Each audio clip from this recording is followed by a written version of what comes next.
folding of the hands left you weak, left you hungry. When the supply you still demand, you're beginning to drag the ones you love down. Will this phase ever end? 1,000 arms to hold you, but you won't reach for any hands. 'Cause I don't feel like I'm getting through to you. Let me paint this clear. Life is short, my dear. See your mother here, her last painful year. I wish you only knew she stuck around for you. She stuck around for you. Maybe you should just go and leave the world and lose it all. And if that's what you need to finally see, I'll be with you through it all. Bring on the hands for the dollar bill.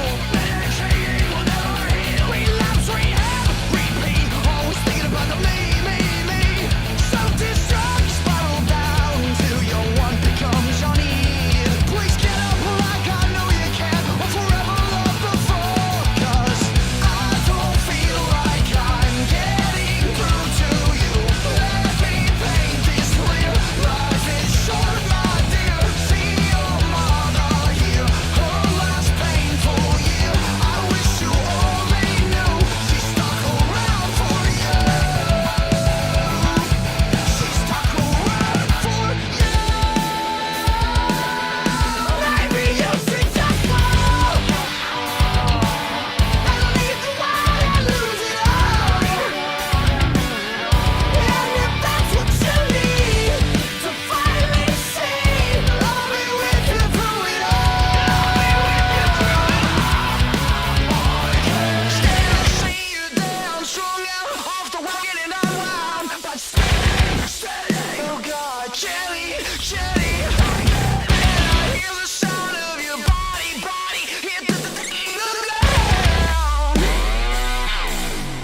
I can't stand to see you down, strung out, off the wagon and unwound, but steady, oh God, jelly, I can't bear. I hear the sound of your body hit the ground. Oh, jelly, she's stuck around for you. She's stuck around for you. Stuck around for you. Maybe you should just fall. Leave the world and lose it all. If that's what you need to finally see, she loves you through it all. Maybe you should just fall. And that's what you need to finally see, 'cause she loves you through it all. I'll be with you through it all.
Brianna's new, I'm new to Brianna, but I'm glad to meet her through Daniel.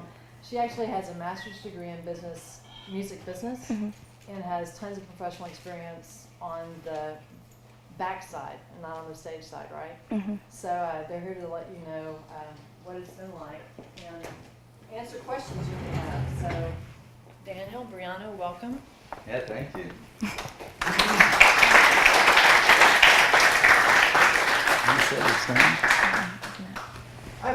I'd like to pose a couple of questions first to get things started. How did y'all are with 11-7 Records? Yes. How long have you been with them, and how did y'all position yourselves to be with them? Because the band is not new.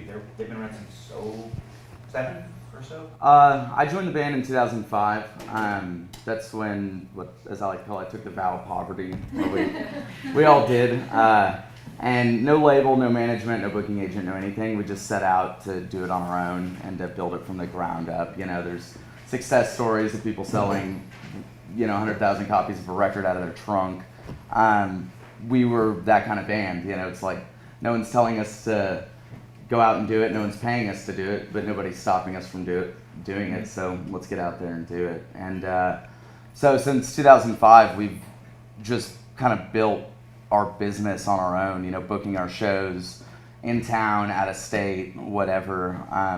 And we grew to be kind of the biggest regional band. That's about as far as you can reach without having a record label behind you, or having a massive internet radio, or like an internet success video or something like that.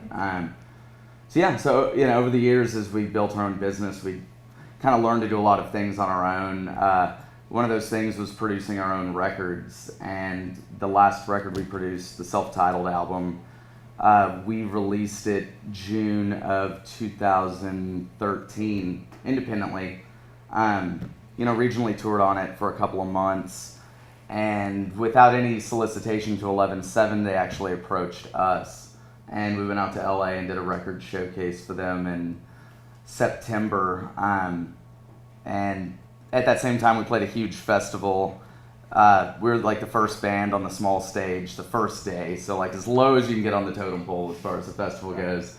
The guy who put on the festival saw us play, put us on the second day, main stage at like 4 p.m. in front of 15,000 people, and like everything just kind of broke open from there. It was in Sacramento, California. So the label came to you. Did y'all at that point have any management at all, or you were totally self-represented? We did actually. We picked up a manager out of Austin named Will Hoffman.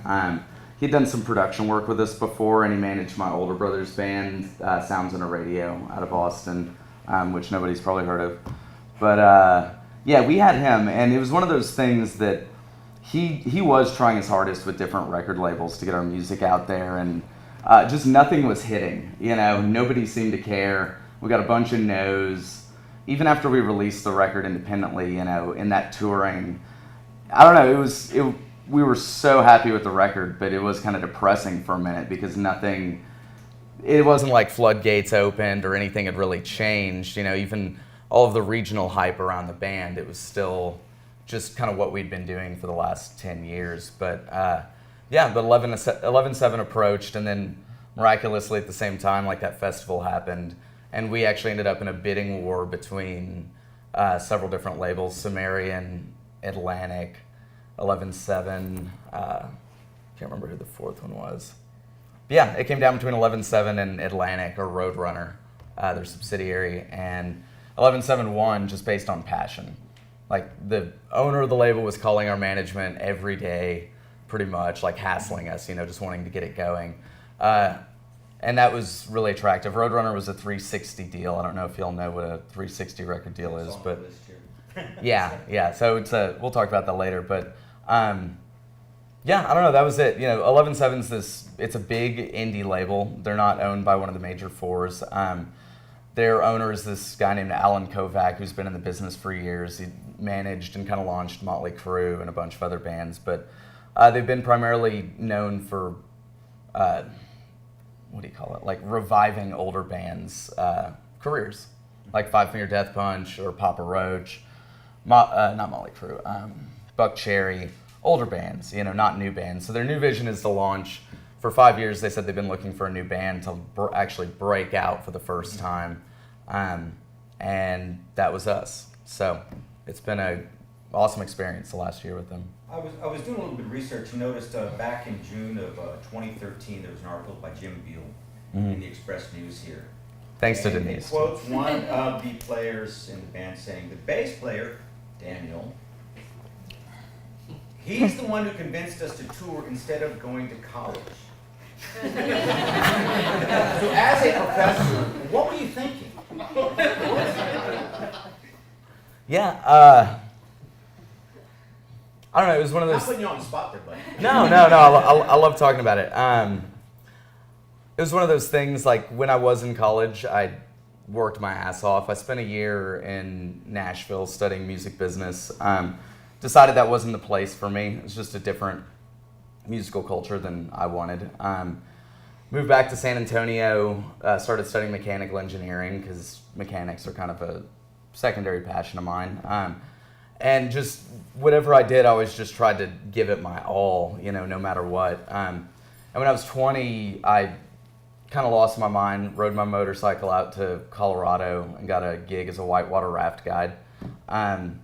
And just lived in the woods, didn't have a bass guitar, didn't have anything. Nobody knew who I was. I had no identity. So I was just kind of this, I wasn't a bass player anymore. I wasn't anything. I was just out there with this amazing group of people who were out there doing the exact same thing. They weren't out there to make money. They weren't out there furthering their careers.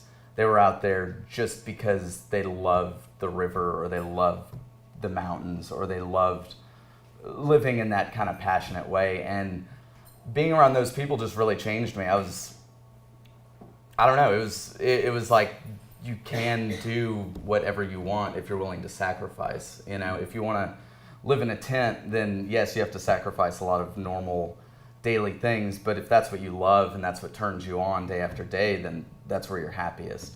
And when that had run its course, I came back to San Antonio, and this band already existed before I plugged into them, but several of them were graduating high school. One of them I was about to live with, and he was a music major, classical guitar at UTSA. And they were the hardest working band I'd ever seen, and it was this perfect situation that I saw where it's like, hey guys, let's just do it. Now's the time. We have the least amount of commitment, and if it's gonna happen, let's just go out there and do it. Like, there's no reason to wait and hope people come to us and dig us out, to make us famous. Let's just go and make our own fate. And so we, jumped in an RV and went. So you convinced them to not go to college and then start touring, but then the article later on says that touring was absolutely the hardest part. Can you explain that? Yeah, it was hard. I mean, it was regional touring. So until you're at a certain level, there's really no money to be made Monday through Wednesday in any given city, just because nobody knows who you are. But I don't know. It's difficult to, I guess, build a business in other cities, and it's difficult to be away for extended periods of time.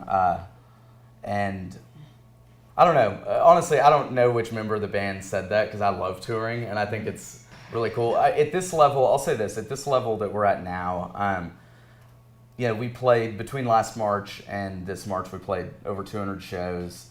I got in Friday from a 3-month world tour that didn't pass through San Antonio. Went to Japan, Australia, all of Europe, all US, Canada. And it is very hard. It is very hard to be away for that amount of time. And you are playing music, which is amazing, but I don't know, after a certain, I don't know how to explain it. It's just hard. I probably vented to you about it enough to where she could probably explain it better, but I would think it's hard, but it also, there's an adrenaline rush to that, and all the newness and new towns and new people. Oh, totally. With touring, it's always about, it's the highest you feel like you'll ever be, but when it's the lowest, it's the lowest, because if you're stuck in a van or a bus, in some crap town, Midwest USA, and it's raining out, and someone's annoying you, and the only smell you have are feet and farts and things like that. Like, Yeah, you're in it for the glamour. yeah, exactly. All that money doesn't take away the fart smell, but yeah, it's both for sure. It's the highest and the lowest. Well, you alluded to that your relationship or the band's relationship with 11-7 is not a 360 deal. And I think most of the students in our classes know what those are. What sort of relationship then does the band have? Do they allow you full creative, or do they? There's certainly plenty of places where they can put their hands in, and it sounds like they're not. What can you explain a little bit more about y'all's relationship? Right. So as of now, it's just traditional record label or record deal. They make money off selling our music, and that's Well, it's it. a traditional record label deal in a non-traditional work environment, though. Now, wouldn't you say? I would. So, the owner, Alan Kovac's definitely a visionary when it comes to making money off music, something that is becoming increasingly more difficult. And as y'all know about 360 deals, is that labels have turned to the touring side of a band's career to suck money from them in that way. Because no matter what, people will always pay money to go see a band, but they might not always pay money to buy the album. 11-7, I'm fortunate enough to be in a deal where they don't touch touring. Like, that's all ours. As far as creative control, this is an interesting situation because we created the record that they bought off of us, and they literally didn't change anything. They bought the record. It was 17 tracks. It was this weird, huge record. They bought it, didn't change the artwork, didn't do anything really, and we re-released it on their record label. When it comes to marketing and things like that, there is a lot of bleed over between management and the label. Like, the label will always want to do things their certain way and go through their avenues. And we really haven't had any issues with that so much. It's all just like small things. Like, I don't know, like if they wanted us to all wear Affliction on stage because they're offering us money or promotion or something like that and we didn't want to, that'd be something we fight them on. But other than that, they have an amazing radio team that they've put behind us. And our first single that we released did go to #1 on radio and on Sirius XM, which is phenomenal. San Antonio, it's weird to talk about radio because our radio station hasn't played a new rock song since I think 2005 or 7. Yeah, so it's like it does still exist in other markets. It's dying though, unfortunately, but satellite radio is always around. Yeah. With distribution, I mean, I would think that's where the label really, because instead of having to sell it out of the back of your van, Yeah. it's in every store across America. Yeah, that's true. It's distributed worldwide through all the major retail avenues, Best Buy and Target, things like that. I haven't seen it in Walmart. I'm not sure if it's in all of those yet, but it might be. And then digitally, it's on every major digital outlet. It's interesting about digital though, because anybody that has a band, I don't know if you know that, but you yourself can get on any major digital outlet, iTunes, Spotify, anything like that, just through a simple companies like TuneCore. They're an aggregate that, for an extremely low fee, will make you distributed worldwide too. But the big leverage point of having a label is just the marketing. It's one thing to have your music everywhere. It's another thing to be kind of ubiquitous, if you will. And now, having gone from an indie band to an independent band, to a signed band, we see the difference and we see the value in that. Every stop we make on tour, we're at the radio stations performing. We have 5 or 6 interviews with, if it's the smallest blogger there is, to Rolling Stone and things like that. And that's the real leverage point, is that they do have connections with every marketing outlet there is, and they also have connections with bigger bands. It was weird kind of crossing over into this world because I always thought it'd be like this big monumental change where I felt like I was there, but it's not. It's just like this little camp of people that all knows each other. They're like, oh, hey, you're in. Yeah, we saw it. You opened for us a couple years ago. Glad you made it across the line or something. I don't know. It's real weird, but I don't know. It's a cool world, and it's neat having to be in a situation where my peers now are these men that have toured the world for however long and have changed millions of lives and things like that. And I don't know, I'm fortunate to have had the situation of pursued this for as long as I did to get here and feel the fruits of my labor. Brianna, I got a couple questions for you, if you don't mind. Okay. Brianna has her master's in music business and has had her hand in assisting productions for different entertainment production teams. She's been lead production assistant, works with merchandise, and the list goes on. I'm assuming because of you being in that kind of support role, you've got to be pretty organized. What kind of organizational tools do you use? Well, I guess over time you just start running through schedules in your head. So it's your schedule, it's the entertainer schedule, and then it's also like a production schedule. Daniel knows this. Whenever I'm in work mode, I'm thinking, I'm like, okay, well, Daniel has a show here, but I know I have to get X, Y, and Z done today, and then tomorrow we're going to be in this city. Starting off, you have to have your things together. You have to have an agenda. If you have to make a to-do list, do it, and mark them off as it goes. Me personally, I've been an assistant, like that's kind of like my career. I worked at a law firm as a personal assistant, and that's actually where I got my start. And they tough loved me into being like prioritizing. Okay, so I want lunch at 10:15 because I have a meeting at 11:30. But my dogs still have to get walked. So it's like, okay, but then they're like, I want Starbucks here at 10:30. It's like, okay, so I have to figure out a way how to get all of this done before like their lunch and make sure the dogs get walked. It's not as easy as people think it is because not everyone can do my job. And there's a reason why I'm a lead production assistant, because I know how to figure out like worst case scenario about walking the dogs and still getting Starbucks on time. And it just takes, you have to take yourself out of yourself and put yourself into this whole work atmosphere. Like work, that's all that's important. And then once the task is done, it's done, and then you're like, okay, next thing. Do you ever rely on a detailed written plan?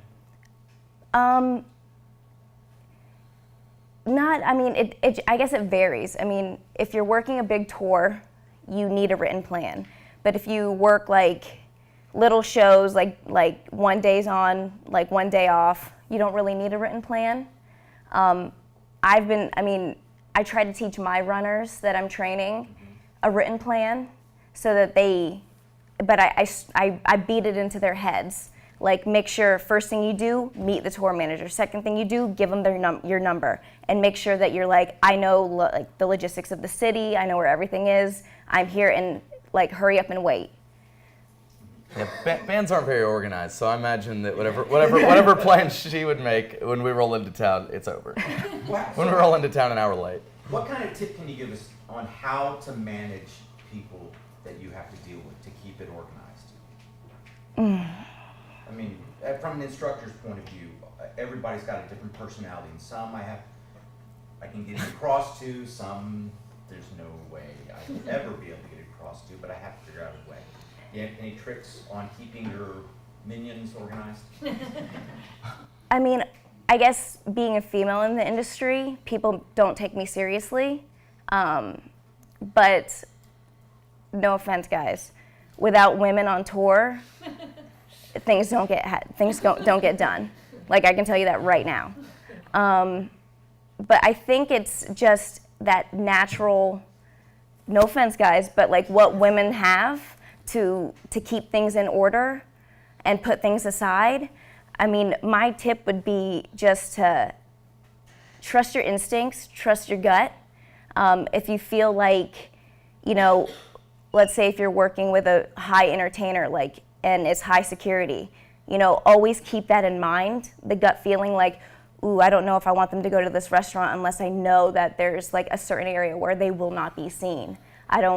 Or if it's like a small entertainer, you just walking out in public with them, like this guy. Yeah. It's easy. But just gut feelings are so important, and having a good head on your shoulders, like not letting anything get to your head, even if it is the biggest entertainer, because I've worked with big entertainers and I've been around them. And I guess just be real, be yourself. And that's so important. Don't lose yourself. A few years ago, you were a merchandise manager. How, and this would be for both of y'all, what's the importance of merch for the company itself? Yeah, I mean, on the music end, it's a huge deal. Like, it's not only a revenue stream, but it can be like a cultural stamp that you are actually being paid to put, on the world. It's people come and they want to wear your shirt, they want to mark it for you. Like, that's an amazing thing. And it, aside from just music, it's another form of art for you to kind of display yourself with. I don't know. I'm trying to think of a good example. Well, is the band itself its own art director? We are to some degree. Like that, the music video you just saw was produced by our lead singer. He literally spent the last 2 months on the bus or wherever we were, just editing it. Spent it was a full 1-day shoot in LA. As far as like t-shirt designs, none of us are graphic designers, so we, outsource that and have people submit designs and, yay or nay. If we have an idea in our head, we'll speak it. But again, unless you know how to draw or you understand Photoshop, we're relying on other artists to do things. So there's kind of a give and take with that. We try to do as much as we can as a band, just because we feel like bands, when you're around bands that are able to create as much of their reality as they can, it's always just a better product. It's always a cooler feeling. Like we have a lot of, if anyone's seen our show, we have a real interactive live show with a lot of like metal work on stage. And over the years, like I taught myself how to do all of that stuff. And the music industry is cool because it is a creative world. Like you don't have to follow a form necessarily at all, except when it comes to the structure of actually getting to a venue. But other than that, if you want to, I don't know, like sell plastic teddy bears at your merch table with your Nate logo on it, go to it. If you want to make a salsa and take it on the road and market it with your band, who gives a shit? Just do it. Pardon my language. Is it because it's a revenue stream, or is it because it supports your brand? It's both. I mean, it's a very necessary revenue stream, especially if you're an opening artist. If you think about, doing a 10,000-mile tour, playing 20 shows, and getting paid $150 for each show. It's like $150 won't even put gas in the tank, let alone feed you or cover any sort of extraneous expense there could possibly be, like sleeping in a hotel and not on a floor or something like that. So yeah, it's a very necessary revenue stream, and it, and as you grow as an artist, it becomes larger. And for some bands, they're clearing $20,000, $30,000 a night off T-shirt sales and CD sales and bracelets and shot glasses and anything you can imagine. Also for both y'all, the increasingly important role of an online presence and a manager of digital media. Can you talk anything about that? Yeah, I mean it's a huge deal. The world is online now, and how your presence oftentimes is a. That manages your digital media? We all do actually. It's split between all of us. Like for instance, I handle all Facebook messages. Like if you send the band a Facebook message, you will get a response at some point, not the next day necessarily from me. If you comment on the page, another guy will respond to the comments. If you leave a YouTube comment, one of us will respond to that. If you say anything on Twitter, it's the same thing in every media outlet. And our singer handles all of the Facebook posts, I guess. But we all manage it, and we actually have a guy on our management team as well that helps us because it's just overwhelming, like the amount of I mean, we're a small band online compared to any other band, but it's still just, you know, a million people and things going, and we are trying to go in a certain direction. Like if you saw with this video, we're teaming up with a bunch of charitable organizations to help awareness with mental health. And that sounds like a simple thing, but the amount of man hours it takes to actually bring all that together and bring all those people together and to market it in a way, marketing sounds like so negative in my head, but to present it in a way that's cohesive with our vision and for what we're trying to do, just it takes an immense amount of work. But it's everything though, you know, when people, I know if I'm online and a band makes it hard to get to their music, I don't go to it and things like that. If it's not, everything has to be clear and concise, and then you have to put your artistic stamp on it as well. Yeah, I've been to y'all's site, and the listing of songs to hear is right there on the front splash page. Yeah. And you've gotten some of the songs that had 90-something thousand listens or et cetera. Yeah. Cool. Can I pause? Go ahead, sure. Can you talk about the importance of writing in your image? I know with Facebook and Twitter and all the social media, why is the skill of writing? It seems like y'all are, I mean, you're a lyricist to begin with, but also writing with social media. Can you speak to that a little bit? Sure. I don't head up that necessarily, but I don't know. I mean, can you give like an example also though, Well, I just to think the presence, you know, of writing. I think a lot of people these days think, oh, as long as I can speak and, you know, there'll be a video clip of me, but you still have to be able to put words in writing to put on Twitter and Facebook, and they need to be spelled right, and they need to have punctuation and grammar, and so that you don't look like a goof when you're putting things out. Oh, totally. So. Totally. Yeah. You know, really the music industry is like, it's the communication industry, you know, whether, you know, as a musician, you paint pictures with lyrics, and you also paint pictures with music, you know, and you tie them together, and that extends all the way to, you know, Twitter, Facebook, everything like that. Like the better. If you want to write a hit song or something that's going to last forever, it has to impact somebody. That means it has to go through all of their communication channels and speak to their heart and like unify with them in that way. And that's to the deepest sense, but to the most simplest sense, it is just every little part of communication, you know, has to be clear and concise, and you can, I don't know, it has to be that, but then you can also manipulate it in a way to say what you want to say in a way that you want to say it, and it can be creative as well.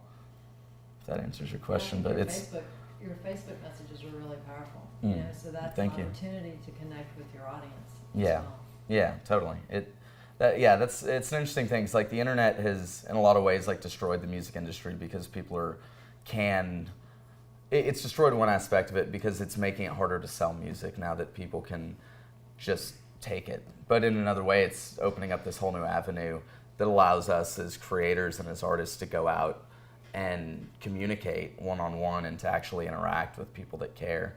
And it's an amazing thing, you know. People all over the world. People all over the world, yeah. Anybody. It's wild. Like, it gives everybody a chance. You know, no longer do you have to wait for some record exec to come up to you and be, you know, with a cigar and tell you you're going to be big and things like that. You can just, you know, you can go out and put it out, and I don't know, get your own feedback. You know, if it's there, I don't know. I guarantee there will be somebody that releases a song that's so powerful that without a label or without anything, it just goes. Like, it connects with somebody, they tell another person, those two people tell all their friends, and you know, you can be an overnight success in that way, and that's crazy. That's very, very crazy. Celeste, you had a question? I was actually just going to add on to what she was talking about, how you guys communicate through Facebook. Like, I really admire the way you guys post those pictures and say, like, to the waiting, or you guys give, like, awesome words of wisdom, and I really think that's a really good way to communicate to your listeners.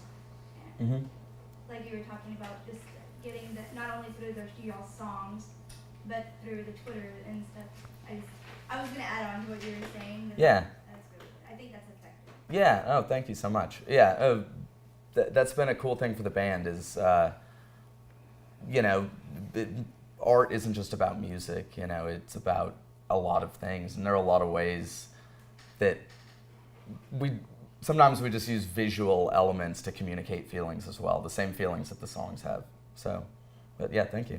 I had a question for both of you all. Yeah. I wanted to know what some of the major differences are between touring in the United States and planning for touring in the United States and in European and Asian countries. It's different for sure. You can probably speak more to the organization overseas. I guess it just depends on what kind of camp you're in. I've been on tour. My first tour I ever did overseas was with Poison Idea, this punk band from the West Coast, and we were in a Sprinter van. And being a female in a Sprinter van with 7 other guys in Europe, no hotels. It was great. But going from venue to venue and trying to figure out, I mean, I was brought on tour because I speak other languages, and it was an asset to them because some countries don't like to work with you. They don't give you enough respect unless you speak their language. So they brought me on tour, and it was harder because, of course, there's a communication barrier, but getting from venue to venue, I mean, even Daniel, this past tour, it'd be a 2-hour drive because of what was it? Union. They have a union over there. The bus driver can only drive X amount of hours before they have to take a break. It's different than over here where we will do overdrives, and overdrives are basically bus drivers can only drive for 8 hours and then they have to sleep. If they don't sleep, you're breaking the law. So in overdrive, they charge time and a half to get to the next place. So let's say if we're going from Orlando to Baltimore, I mean, clearly that's more than 8 hours, but if that artist says, I need to get there, overdrive, and you do it. Yeah, you definitely pay to break the law always. But yeah, no, overseas it's 100% more difficult always. You have exchange rates, the pound I think right now is every British pound is $1.50. So things might look like it costs the same, but you're paying time and a half for things. When you get into countries where you don't speak English, it's incredibly difficult to find things. I think for 2 tours now I've been looking for a grinder because of all the metal stuff. Something broke, and somehow I found a welder, but never a grinder to do things like that. They're like she was saying about the driver. They can only drive 4 hours before they rest for 45 minutes. They can only drive X amount of days before they have to take 11 days off. We had to have a guy fly in from Germany and meet us in Scotland. And unless it's well planned, it gets exorbitantly expensive. Culturally, it's so weird because it's crazy because you can drive for months in the U.S. and you still go to Best Buy, you still eat at Chili's. Europe, I fall asleep and I wake up in another country. Different signs, different currency, totally different group of people, which is really neat, I think. But yeah, it was wild going from the UK, which as an opening band, they're like very reserved, to Paris, where like everybody's moving and grooving, even if they don't know you. To like went to what was it, Berlin? No, not Berlin. Poland. Warsaw. Yeah, Warsaw. It's like a 300-person punk show, and all the other shows were like 1,500 people. Just very different vibes everywhere you go. It's really neat. Like in Italy, the lead singer of Hailstorm got out of the bus and someone's like, "Mamma mia, it's a Lizzie," and it's like, they say that here. This is so cool. Yeah. I don't know if that answers your question, but yeah, I'll say this too. They don't spend as much on merchandise either. So, and the culture also historically, musically speaking anyway, across Europe, they really value bands that come back consistently. Like if you don't come back every year, they literally kind of turn their back on you.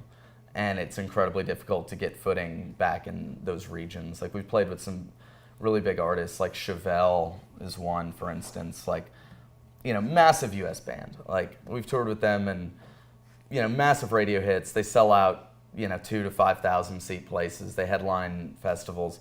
And we played a German festival. It was our first time there. They were the band right after us, you know, and they've been doing it for 15 years and are huge. So it's an interesting thing. Like when they love you, as long as you're consistent, they love you, and it's crazy. So. Max? I have a question for each. I'll start with you. Is it difficult to maintain creativity on a worldwide platform? It used to be our peers were local and regional, and you've experienced that throughout your career. And now we compete with the world, whether it's on the internet and, of course, with your touring. What influences the band to keep pushing creatively in the face of global competition? Yeah, that's a great question. You know, I don't know. It is interesting thinking about like competition, especially when it comes to rock music, because it seems like hip hop and R&B and more electronic things are taking more of the attention, and it's like rock is becoming archaic. And I won't say that like doesn't affect me when it comes to what I'm doing, especially in a band that, you know, it's not like we wrote our first album, you know, as 19-year-olds and like got signed. You know, it took us a long time. But it's one of those things, I guess I personally just have to accept that I'm here for a reason, and because of that creative vision, and as a real working band that functions based on each other. Like none of us are just singer-songwriters that do whatever we want. I don't know. There's a lot of faith involved, I guess, because whenever we go in to write, a song might start a certain way, but as we work together to polish and create a vision together, it always turns into this, it blossoms into this other thing.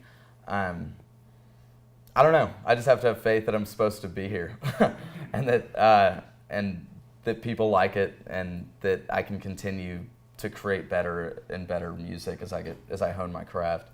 So I don't know if that answers your question, but how important is education to achieving success in the industry, and is it more natural talent, chance, and who you network with, and where do you find the balance? I'm gonna be honest with you right now. Education doesn't matter. Like, I mean, it's good to have the knowledge so you're not going into it like blindsided. So when people throw words at you and you're like, what's this mean? It's different. But I have my master's, and when I was younger and I had my undergrad, I was working on my undergrad, I went on tour more than I do now. I'm not even kidding you. And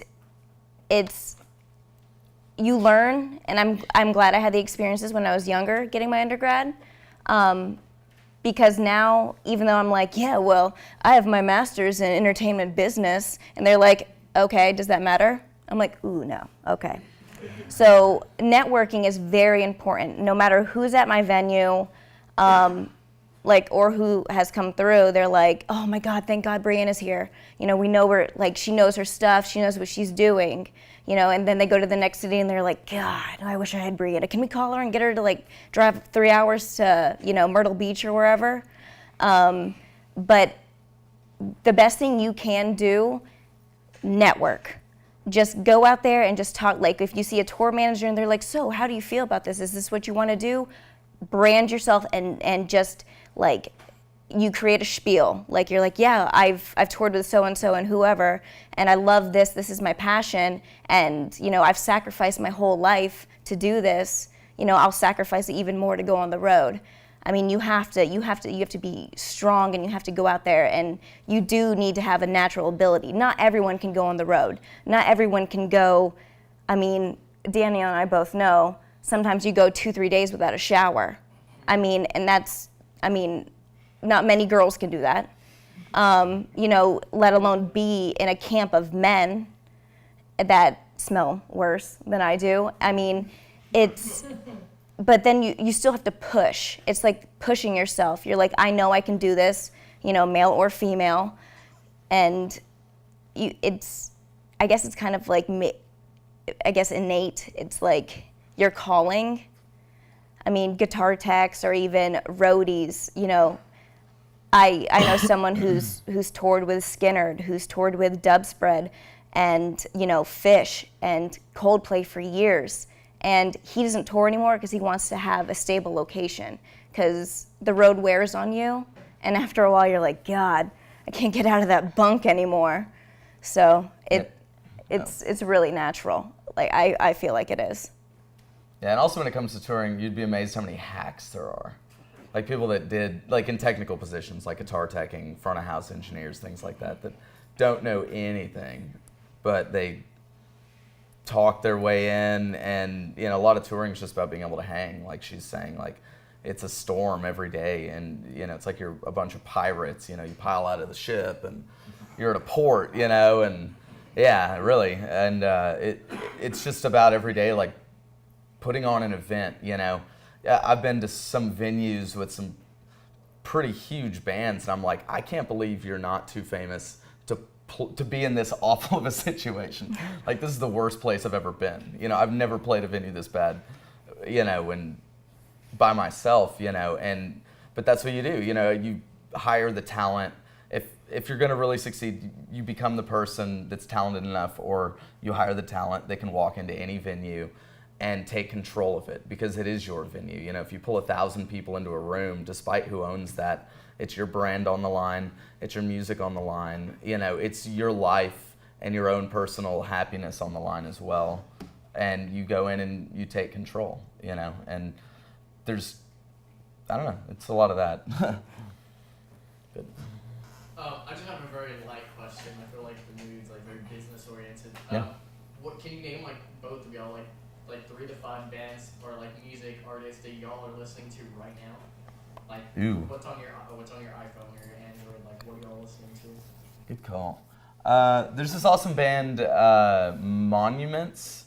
I don't know if y'all are familiar with kind of the prog band Periphery. Anyway, whatever. Yeah, Monuments is one. They're UK-based kind of progressive rock band. Do you have one? I can't remember now. I have a hard time listening to music when I'm touring because I'm around music. So, you know, I'm like NPR and Honestly, for me, look. I mean, he plays the music, but without me, the show doesn't go on. So, no, seriously. Like, oh, Daniel, he didn't have his tomato soup before he plays, so he doesn't want to play tonight. I've had situations where they won't play because it was too hot outside and they have to switch it inside. But being around music as much as I've been, even since I've been like 10 years old, you start going back to older bands, like, and it's just because it's good music. Like a lot of the people I've worked with, you know, I mean, I've worked pop, country, rap, which is one of my favorites, and then rock and roll, and I still go back to my roots, and I'm like, let's listen to the Beatles, let's go to Guar, you know, let's listen to some Danzig, you know, because it's good music. And without these entertainers, the old school ones, there is no The Neighborhood, there is no Neon Trees, you know, one of those. Yeah. Well. So you talked about social media and stuff earlier. Just when you guys were starting out, I know, like, I remember you guys from high school, like when you were kind of small. Yeah. Actually, I had a friend who took guitar lessons from somebody in your band. Oh, cool. But I know, like, MySpace was like a bigger thing, but obviously that's gone by the wayside. What social media sites and other online services have provided success for you, and you recommend, and like have helped you guys out? Yeah, I mean, it's just about the major ones, you know, Facebook, Twitter, Instagram, and YouTube, really. I don't know of any that are really moving and shaking outside of that anybody's on. You know, I've heard of some bands on like Snapchat, but I don't know what a band would do on Snap. Bandcamp is one that I hear a lot. Bandcamp. Tumblr, not so much. Is Bandcamp, I think I know the guy that invented Bandcamp. I think he was in is it what do you call it, like a street team based website? It's kind of like what MySpace used to be, just more like, you know, artist orientated, and you can buy songs there that go directly to you, like artists and stuff. Cool. I'm not personally familiar with Bandcamp, but Okay. But that's not to say that it's not becoming a major player or anything like that. I have no idea. But what about like cool. Reverb Nation or SoundCloud and all that? We use those, but not super regularly. We're actually teaming up with Reverb Nation for this headlining tour in June to do. Basically, we're letting all the local bands in every city just submit songs that so we can hand pick an opening band for each night. There'll be 2 bands touring with us, but we really are trying to push good new music, and we're using Reverb Nation to kind of help publicize that. But I don't know, Reverb Nation, I'm familiar with it enough, but I don't see them really like changing the world or anything like that. Like I don't hear any way of people like really connecting over it, and I know that's not something our organization pays that much attention to, unfortunately. Okay. It's kind of off topic too here from the business side stuff, but how did you get, especially with like the video we saw, like the mental health side and those nonprofits, how did that come about? Yeah, I mean, that song is about our singer's sister, and she literally right now she's been kind of just gradually losing her mind over the last few years, and right now it's kind of hit ahead, and she's kind of bedridden with, I don't even know what it is, some bipolar thing. She's not just bedridden though, it's an awful situation, but I don't know, that was one of those things really that's like the importance of management a lot of times, is that they're able to go out and help you like connect. Like we wrote the song, and the song was an expression of what he went through and what all of us have gone through and dealing with that to lesser degrees. But we decided we don't just want to have kind of like a negative or hurtful song. Like let's turn it into something positive that can help everybody. And we leveraged our management to reach out to all these different organizations and kind of collect a pool of them and see who was interested and do the footwork.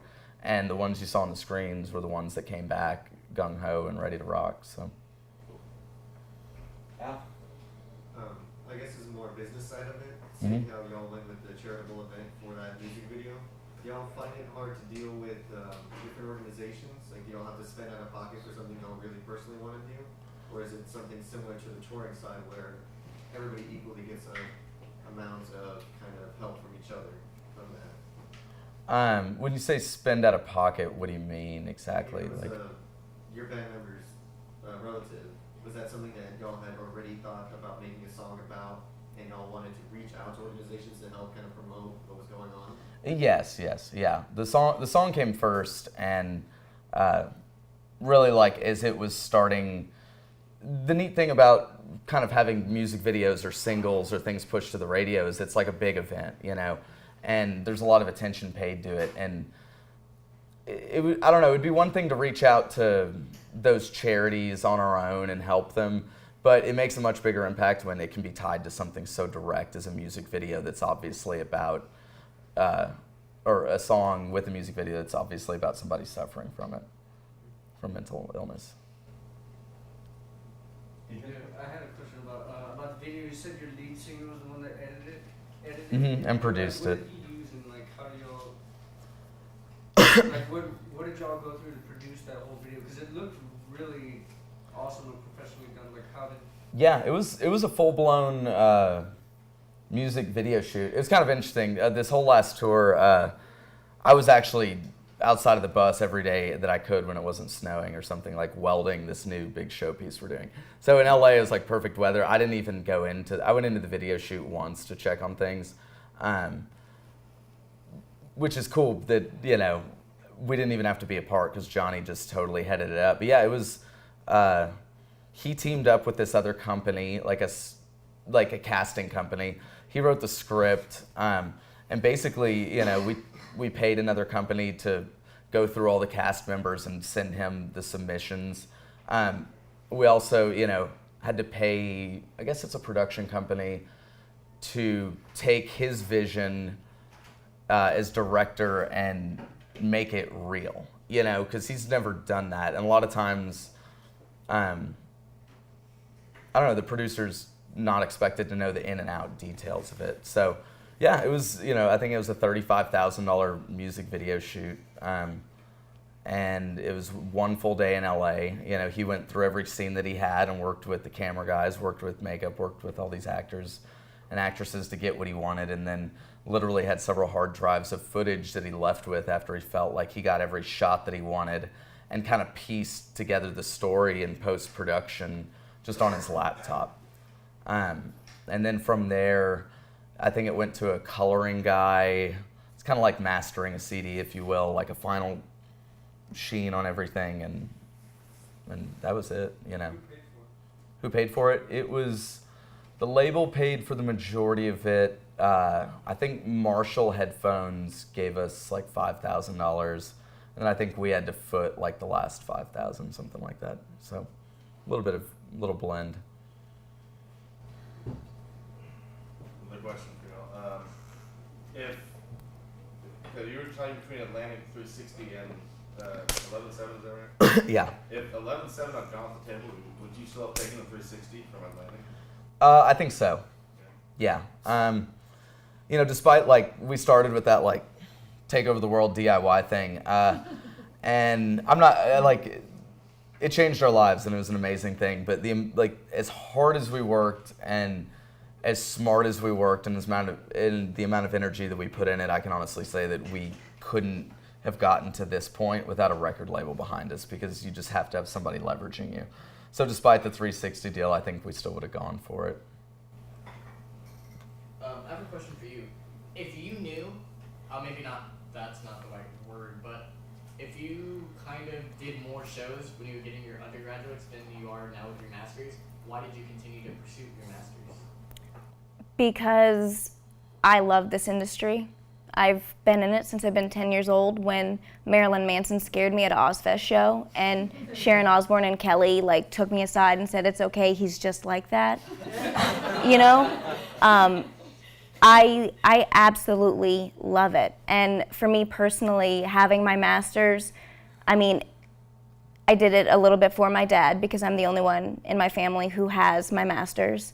But I did it for myself because it's not many people go this far and get their master's, let alone with the background that I have. I tried to brand myself as a triple threat. I have my undergrad in international studies, but I speak 3 other languages. But then I have my master's in entertainment business. So if I went to law school and became an entertainer attorney, they would trust me more. They'd be like, okay, she's not just trying to screw us over here. She's done her time in 15 passenger vans. She's been to Europe and traveled. She's trustworthy. And in this industry, like he said, there's a lot of hacks. And, it's very hard for a female, it's cutthroat. So you have to be able to brand yourself and be like, okay, so she's not Susan over there. She has their credentials. For me, it was really important. And I honestly, I wouldn't trade it for the world. I learned so much about myself getting my master's and my undergrad, and so much about myself in this industry. So it just made sense for me. I have a question. What character attributes would you say have led to your success? What things do you need as a person? What would you encourage people starting out? What do they need to focus on to really be successful? Yeah, hard work, obviously. Another huge one is courage. Whether you're getting on the stage or you're backstage or anything like that. Music industry, it's based on what's that word? What's the word when you just go out and do something? Initiative. And unless you have that, there's nothing. The people with initiative, that's how hacks make it, is that they have initiative. They might not be technically good at what they do, but they at least go out and try and do it, And,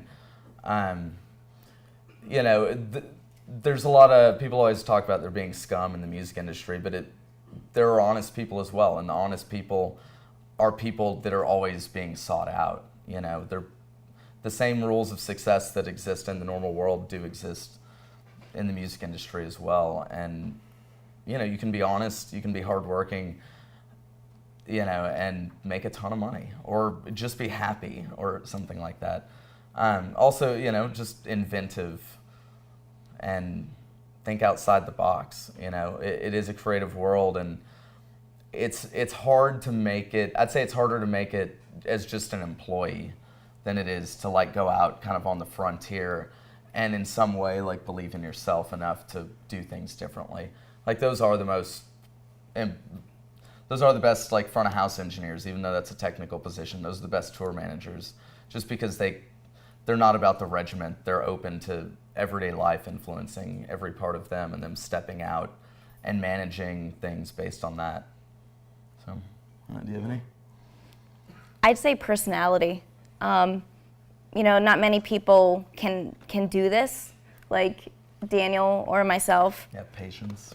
Patience is important, but having a personality, it makes you stand out. Like you can go to different venues and be like, oh my God, we're gonna go to this venue again with this, general manager who's just so rude, God, and you dread it. But if you go to certain venues and you're like, God, everyone there is so much fun. It's like a little family, and people see that. They're like, God, I know I'm gonna have fun today because you're so nice and you're so energetic. I have this motto of the show must go on. Like even Daniel knows this, I never miss a show. Like if I have to leave his tour early to go home to work a show, I will. And I will go there with no sleep. And I've been offered tours before. They're like, wait, you flew in from Seattle and you got here at 7 a.m. and you're at work and you're energetic? What's wrong with you?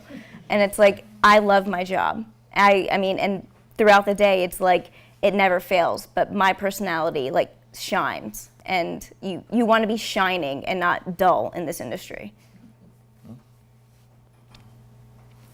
This is kind of off topic again, but what is, actually two questions. What's the most hilarious thing you've ever seen on tour? What happened and done?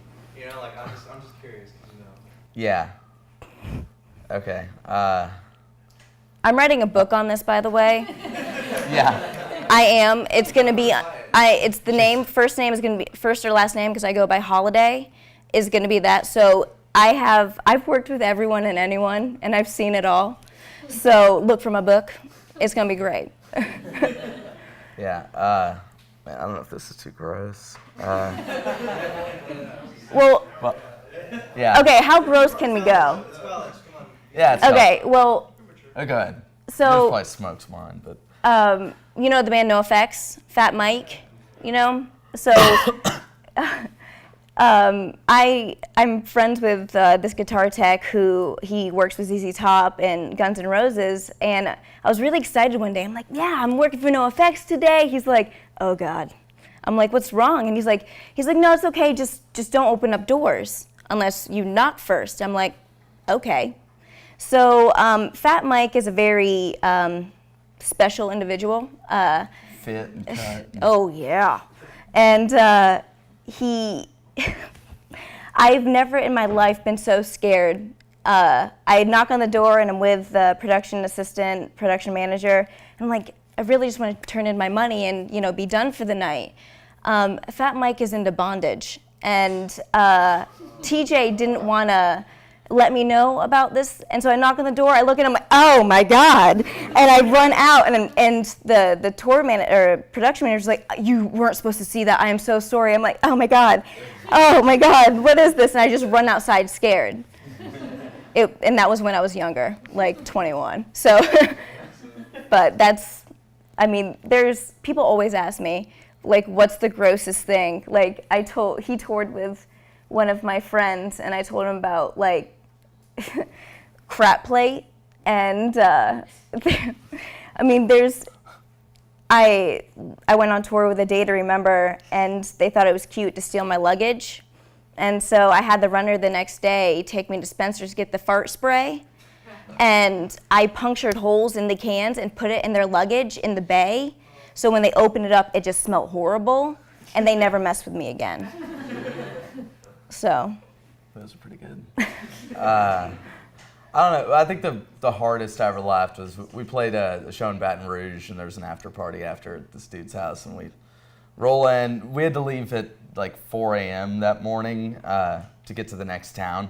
So we like hung out for a little while and partied, and then we all got back in the van and took off, and like 4 hours later we all got like a group text, and it was this friend of ours, and he's like passed out on the deck, naked, but he has a towel kind of half pulled over him because there was a pool party, so I guess he was like swimming, got out, passed out on the deck. You can see his butt hanging out, and there's this huge pile of poo just like right next to him. It's like, oh, you poor guy, this is on the internet and everywhere. Your reputation's over. I don't know. That was an after party story. Yeah.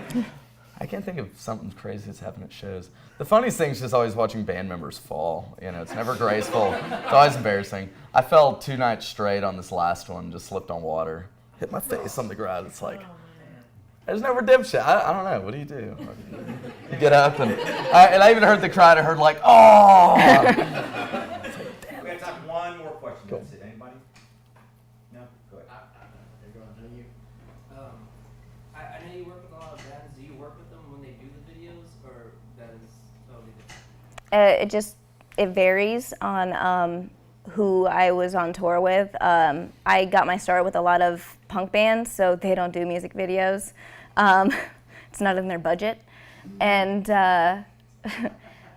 but I mean I've never really, the only person I've ever been close to doing that is Daniel. So, but it's still part of day to day. It's on the agenda. Anything if they're a tour manager, production assistant, anything like that, wherever the bus is or the band is, unless it's strictly a fly out and you're not on tour. Like that video was shot on tour.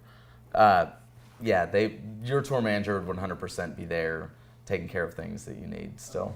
I guess what I'm asking is, because your band seems pretty creative. You do the metal work and people that edit videos. Do you all like to be more in control of the video, or do you let the person that come in kind of make the storyboard? Yeah. Well, I mean, that's kind of the story behind that video is that we wanted to be in control. Like we have 2 other videos out there, and they're all right, but they're just a standard like rock band playing in water, rock band, whatever. And we just wanted to do something different because no one's going to submit a video idea like that. It's too weird, or it's too close to home or something. You got to really like be in the group to produce something like that. And did you find this one more effective than the other ones just playing in water? I don't know. It released today, so we'll see. Well, hopefully, yes. The first one was definitely been more effective. Like we're a band that I don't think ever had more than 10,000 YouTube views, and that song has I think like 3 million now, which is kind of cool. So, yeah. Daniel and Brianna, I'd really like to thank y'all for spending time with us. Our pleasure. I know I got to keep the class. Y'all hang around. I'm sure you have other questions, but thanks a lot. Cool. Best of success to you. Thank you so much.